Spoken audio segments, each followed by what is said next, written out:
Hey guys, welcome to another episode of SEO on Air. We have Mr. Lauren Gray today. He's a seasoned entrepreneur. He's been having over 40 years of experience in the hospitality industry. Lauren, welcome to the show. Thank you very much for having me today. Great. So, guys, to give you a background about Lauren, Lauren has been in this business for like I mentioned, for over 40 years. So he's worked with quite a lot of restaurants. So in fact, he mentioned that he worked as a chef, and he's been a regional director of food and beverage. He was a director of e-commerce. He was a VP of digital strategy, and then now he's been for over the last 8 years. He's been running his own firm, Hospitality Digital Marketing.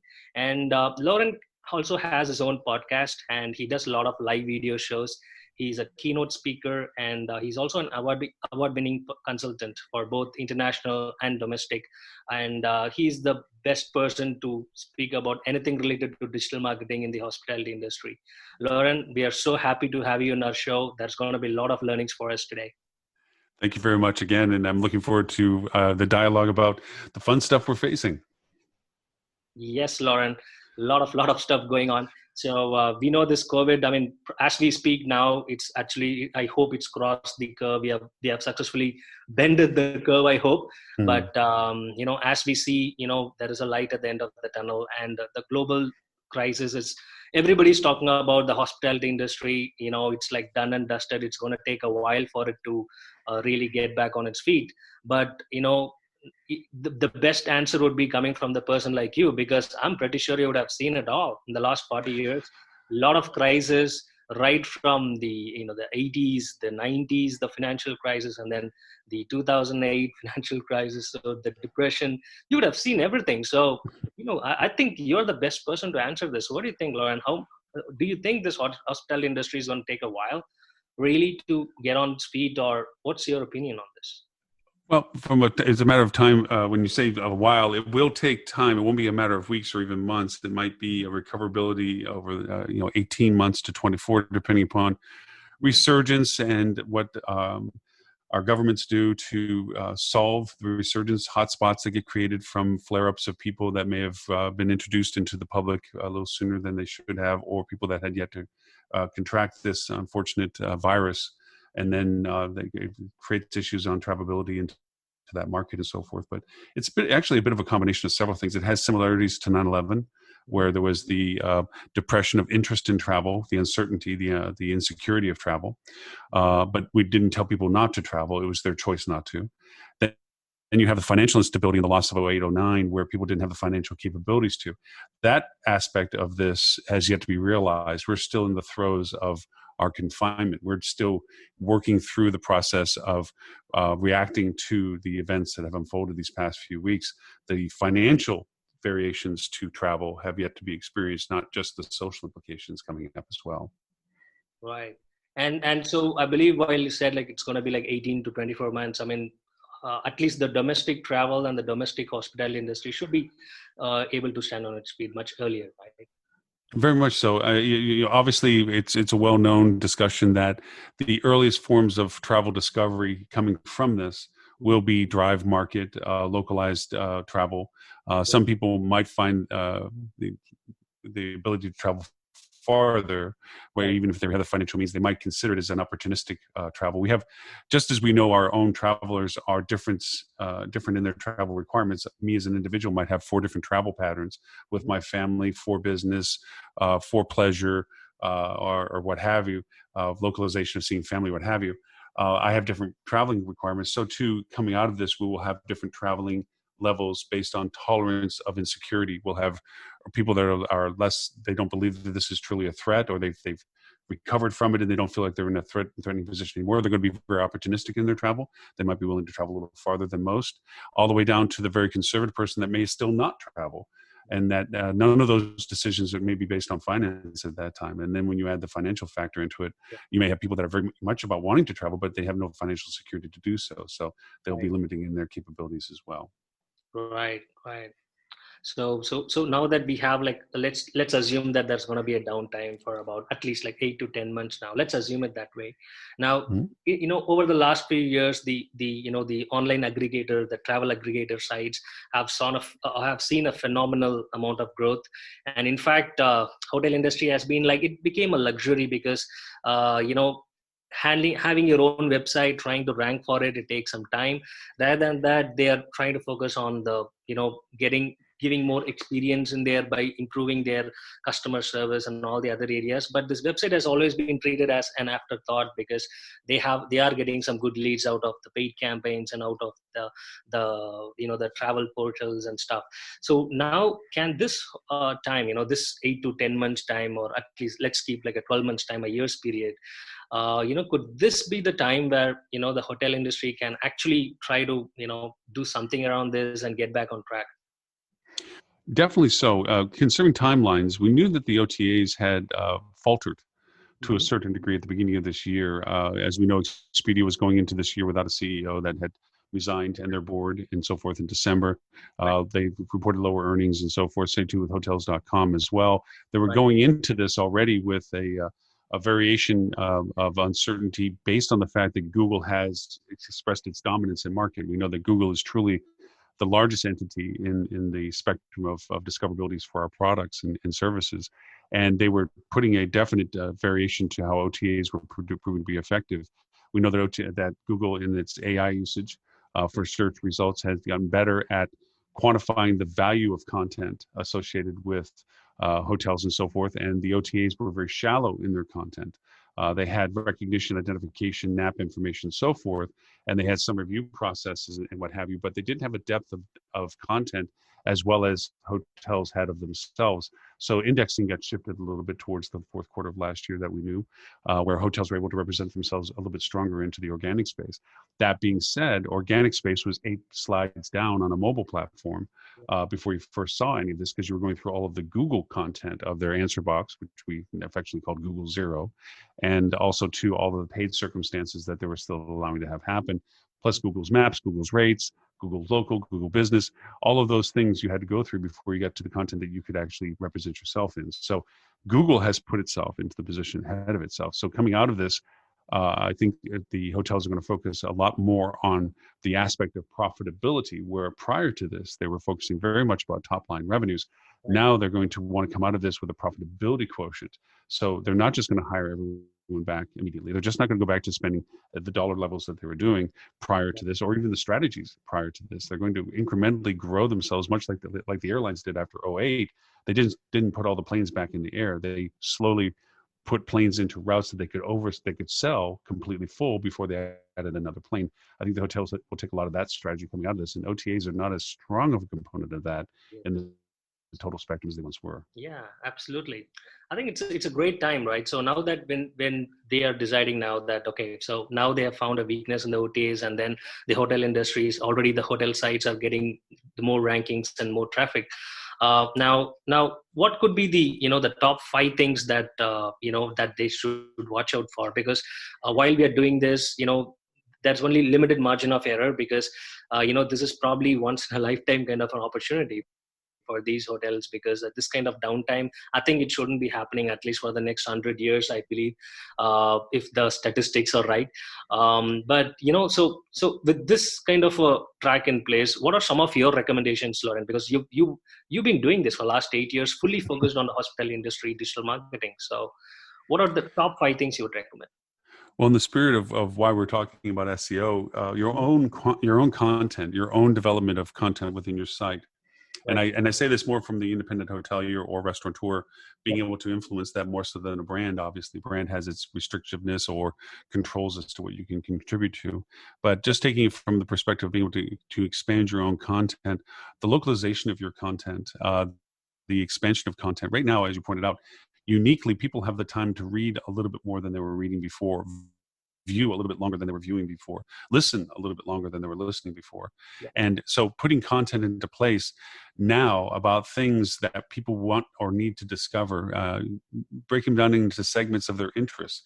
You have the soft adventure, you have the family travel, you have the off the beaten path, the culinary, the cultural. You can categorically define your traveler and put content relevant to those onto your site. And that's just not writing good content. That's also going into your schema Yeah. and developing really very accurate representations of the content that you're developing so that it gets indexed correctly, identified correctly.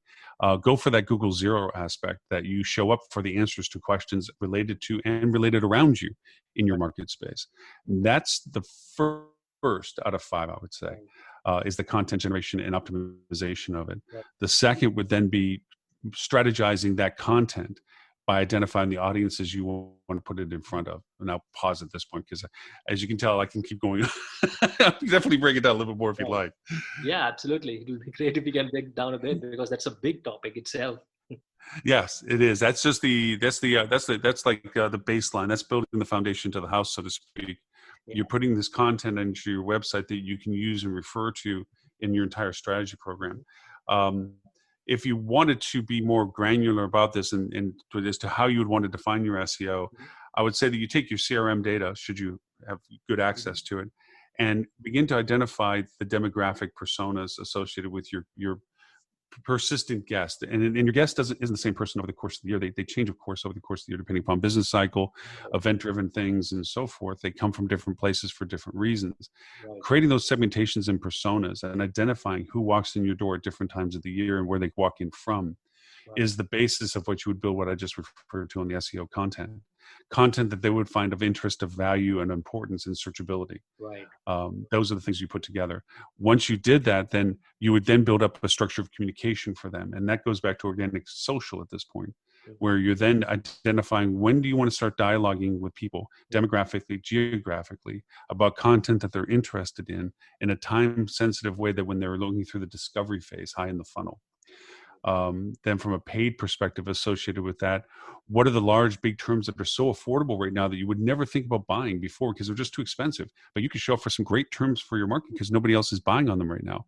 And identifying those, not to sell a room necessarily right now. As you said, if we keep this in the 8 to a 10 month perspective, that within a couple of months there'll be a certain type of traveler that will be traveling, the less risk traveler. Then from there you'll have the other travelers that will be more conservative, but not as conservative, those who have yet to travel. Then as people get their jobs back, how soon before they can take vacations? Do they get to take vacations? Do they get to take time away? Those people that were still working, do they get to take vacations? Knowing that kind of granularity of your client, of your guests, approaching why they would come to stay with you, what they would want to do while they're with you. It would be the content generation of the SEO we're talking about, the market strategy we're talking about, and the communication socially that we would be talking about. So that's about 3 out of your 5 so far. Sorry. I mean, so far, to give a quick, review about what you've done so far. So, so the hotelier, I mean, a restaurateur, first of all, open your CRM, pick up the customer list and look at the segmentation, try to figure out where they are. I mean, then, and also segment it further in terms of the risk layers. Like you mentioned, the low risk players are going to come out first, and then you have a good period for building this content pieces all together, and wound your complete content strategy around it and dominate it. It's a brilliant strategy, Laura. It's worked successful for the hotels that are still in operation for us.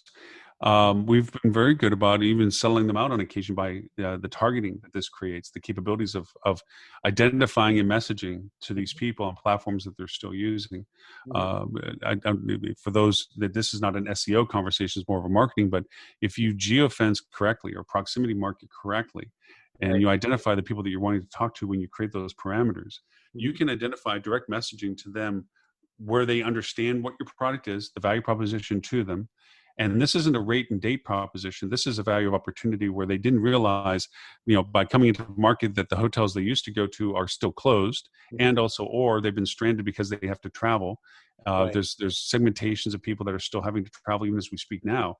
And it's not about promotion as it is awareness, making people aware that you have product and market at this time. Yeah, absolutely. Can I add a fourth point, Lauren? I mean, let me know if this deserves to be a fourth point. So imagine now that everybody is inside their homes, and now that probably the pollution is down, and the nature looks fine. So is this probably the time where the hotels can invest more time on the photography and try to because in the other time there will be a lot of a lot of cars or people around. But this could be one of the time where you'd be left in peace. You can take some quite a lot of good pictures of your hotel, make it look cleaner, and even add more pictures, because pictures is something which people are going to look at it on the Google Maps, right, while they're making a decision. And probably, you could try yourself in photography and try to get more pictures out of it and add it into the into your Google My Business. So I mean, what do you think? Definitely. I mean, I would say yes, on the caveat of doing something for Google Maps and things like this, because one, the beauty of that is that it's free. Yeah. The second of it is that it's very easy to do with even your phone. I've prided myself in showing some hotels that I have one picture of 360 picture of a hotel in Australia that we have as a client that has almost a 500,000 views of Wow. the picture that I took, simply because where I was at, they had not, you can't drive a car to it. And if somebody didn't do what I did, there was no picture of it. So because it was uniquely of that location. But even that said, just taking simple pictures within your hotel using Google Streets as the app, it's a free app. You can put hotspots like Google Maps has, that you can walk from your porte cochere into your lobby into your restaurant into the pool. Now, that's okay when you have nobody in the picture. But if you're going to create good images of dialogue, it's fun to get back to where people are in your restaurant having fun or at the pool having fun, because people having the sterile picture is great for awareness but not for experience. So the experience pictures are much more driven. I would say in the fourth process of this, this is an excellent time to survey your previous guests. They have time on their hands, they have a willingness to participate, and they have a fondness for, we know that 80% of travel, the joy of travel, is actually more in the preparation of the travel than it is in the travel itself. That's a actual statistics. So because of that, there's a lot of aspirational thoughts right now. People are taking the time to know what they're thinking about wanting to do when they finally get to do it. Now, again, we know the modifiers are whether they have the finances to do it, the time to do it, the capability to do it, the safety to do it. We know those are variables that will still come into play, but they still have that aspirational aspect. So if you start sending emails out to your CRM saying, I know you can't be with us, we're looking so forward to the day that you can, but in the meanwhile, can you recount with us a great experience you had with us, or something you did that was a lot of fun when you were in our market? Or what would be the first thing you would do when you come back to our market that you're looking forward to doing? And you get this information, but the most important aspect of it is you categorize your demographics in your CRM with the information they provide, so that they're literally teaching you what you need to market for to them in the future. So as you discover this from your CRM, you can segment the fact that these people take advantage of last minute deals. These people are close enough they can take advantage of drive deals. These people come once a year because of this event. You begin to identify them in such a wonderful way that instead of the general send out a newsletter, put everything you can in hoping something is of interest, you now can send out much more customized content that people are wanting anyway. That's why they're sharing the information with you, so that you can identify more of what they're interested in talking about. So this is a wonderful chance to pick that ball up and run with it while people still have the time to engage with you. Absolutely. That's great.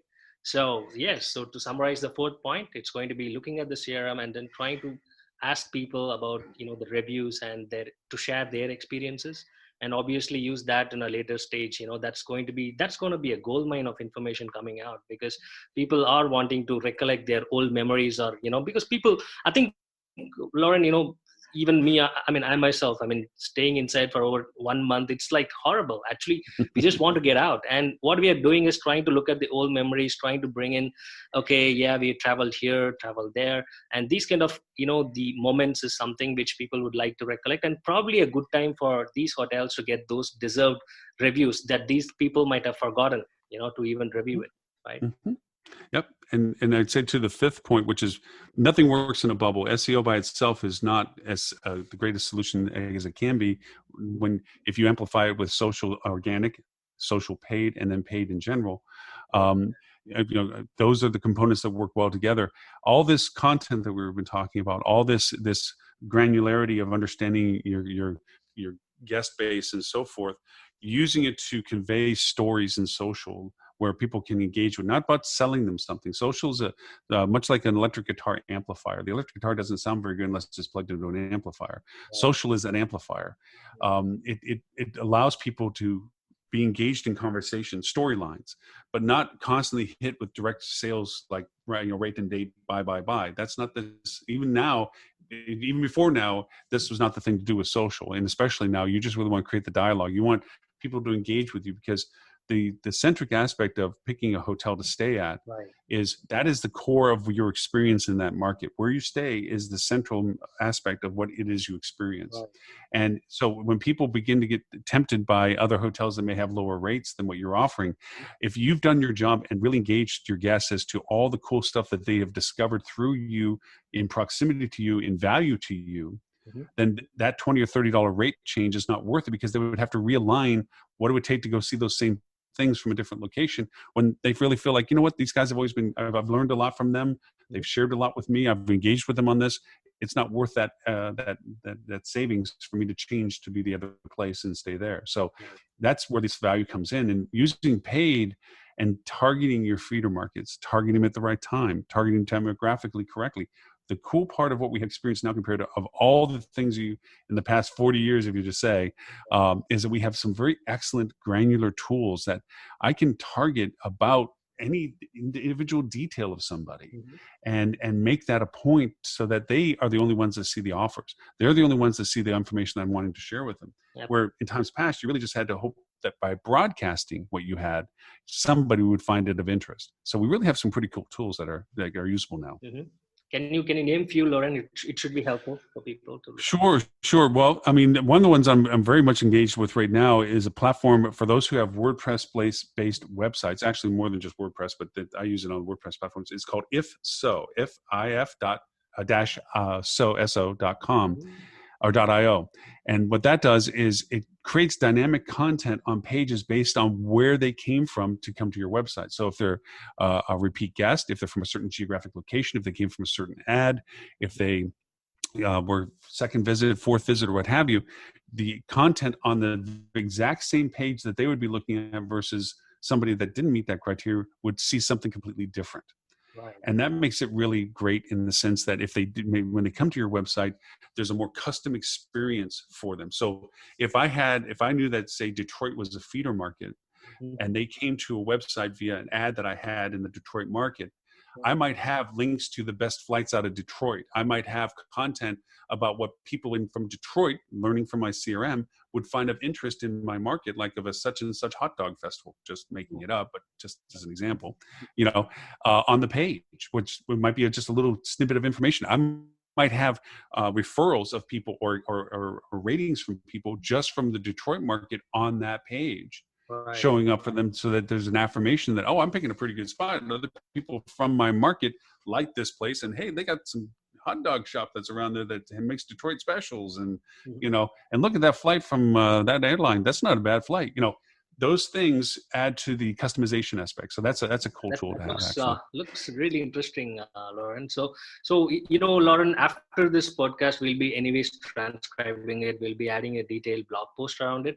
So what we'll do is we'll give a link to this tool so that people can check that out. Excellent. I'll give you a couple other links too of some stuff that are really some fun customized video creation tools, Mm-hmm. because they do have the time to watch videos, and they actually put little hotspots in them. So if you want to know more about a certain thing, you just hit the button and it goes to another video about that content. So it's like a video interactive story Mm-hmm. book that you're creating. That one's called Inspector. I'll send that one over to you as well.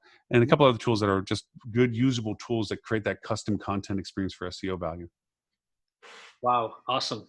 So yeah, I think I mean even we ourselves are delighted to check these tools out. I haven't heard of these tools before, so it must be interesting. It's going to be great fun to have a look at it. Outstanding.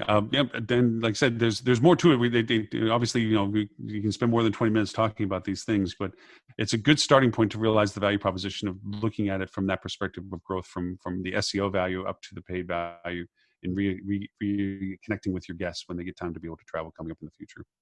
Absolutely, Lauren. Well, it's been a great pleasure to have you on this show. We've learned a lot. So that I mean, whoever is listening to this, guys, so we are going to add a lot of information about what Lauren has just shared with us with regards to the tools, and we'll try to get even more such cool tools, the list of that from Lauren. I mean, this is what experience come into the picture, and he's having a strong experience in this hospitality industry. So I think it's going to be the real deal. So Lauren, anything else you would like to add? No, but other than, of course, I hope everyone stays healthy and safe through this process, and that we will come through it. But it's going to be an interesting progression of growth back into what the numbers we had prior to this event. But just try not to rush it, but be realizing that profitability will be probably a high prioritization in the strategy build going forward compared to just top line revenue as it was before. Yeah, absolutely. Well, thank you so much, Laren. So guys, thank you so much for listening to this. If you guys have any feedback or any comments on it, please feel free to reach out to us, add your comments on it. It should be very helpful for us to improve our podcasts in the future. Lauren, thank you so much once again for taking your time out. Have a great day. Have a great day, guys. Bye bye.